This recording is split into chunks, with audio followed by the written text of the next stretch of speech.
Welcome to the deep dive from The Other Opinion. Today we're really getting into the thick of it, global geopolitics. Specifically, India's incredibly important and, well, constantly changing role. That's right. It's a fascinating subject. We're basing our chat today on some really insightful excerpts from The Shifting Sands of Geopolitics, India's pivotal role. It gives us a great lens on this complex dance between the big global players. So our mission really is to try and unpack India's balancing act. What does it mean to be a swing state? How does it juggle the U.S., Russia, China? And it's a huge shift, isn't it? The source highlights how India's gone from being, well, maybe a plaything in the past to a major force with its own growth pangs now on the world stage. Quite the transformation. Definitely. It's a delicate dance, like you said. Every step matters. Absolutely. And, if you find this kind of deep dive valuable, do us a favor, hit that like button and maybe share it. Helps the channel, The Other Opinion, reach more people. Yeah, please do. Okay, so this idea in the source, the swinging four of geopolitics, U.S., China, India, Russia, it calls them interconnected parts in a system. How does that actually work? How do they impact each other? Well, the basic idea is that you've got these major powers, and their relationships aren't isolated. The source points out Russia acts as a kind of swing state between India and China, maybe even the U.S. and China. Okay. But maybe even more importantly for us today, India itself is positioned as a key swing state, between the U.S. and China, and also between the U.S. and Russia. So everything's connected. A change between any two affects the whole dynamic. Exactly. A bilateral move, say, between Washington and Beijing sends ripples everywhere else. You can't look at these relationships in a vacuum. That makes sense. And it leads us right into India's relationship with Russia.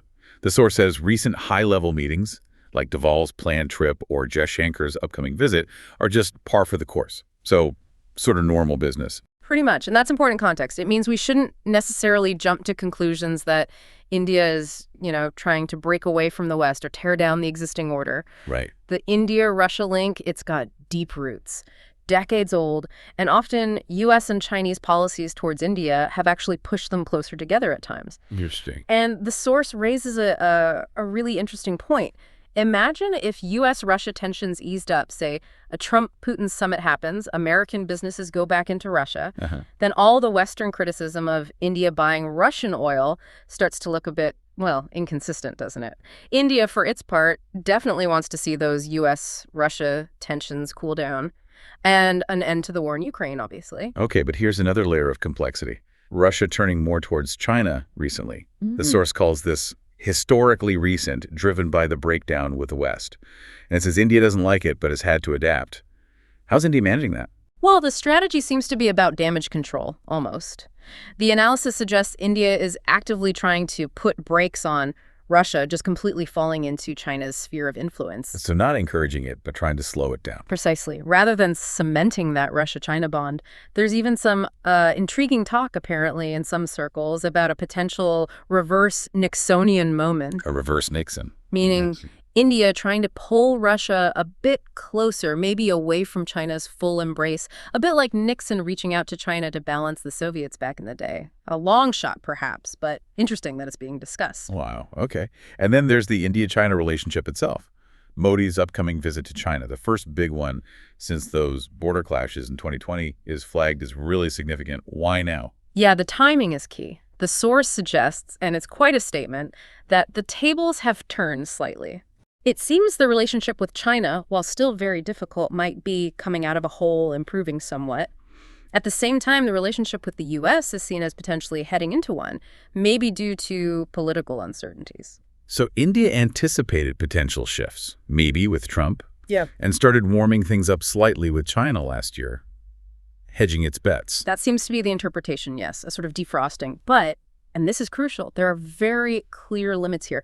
Even with current U.S. tensions, nobody expects a rapid, major India-China warming. Right. And while Russia and China are apparently pushing hard for a three-way RIC summit, Russia, India, China, India is holding its horses, taking it slow. So much movement. So looking ahead, for you, our listener, what are the key things to watch? Where should we be focusing our attention? Definitely keep an eye on the U.S.-Russia dynamic. Right. The source really stresses that this will heavily influence both U.S.-India and India-Russia ties. That's one major axis. Okay. And the other is that upcoming India-China summit. That could potentially reshape the whole strategic picture in the region. It's quite something.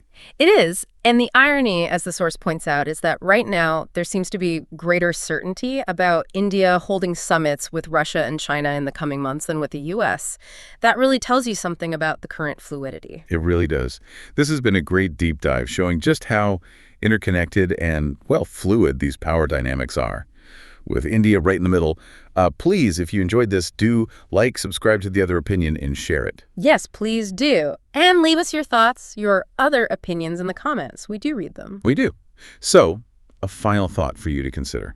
Given everything we've discussed India as this multidirectional swing state in this quadrilateral system, what does all this fluidity mean for the future? For old alliances, for global stability? Does it point towards a world less about fixed blocks and more about constant, dynamic maneuvering? Something to think about.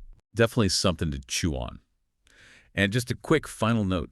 This deep dive was put together with the help of AI, aiming to bring you the core ideas from the source material accurately. Of course, information and interpretations can always vary, so keep that in mind. Thanks for joining us on the deep dive.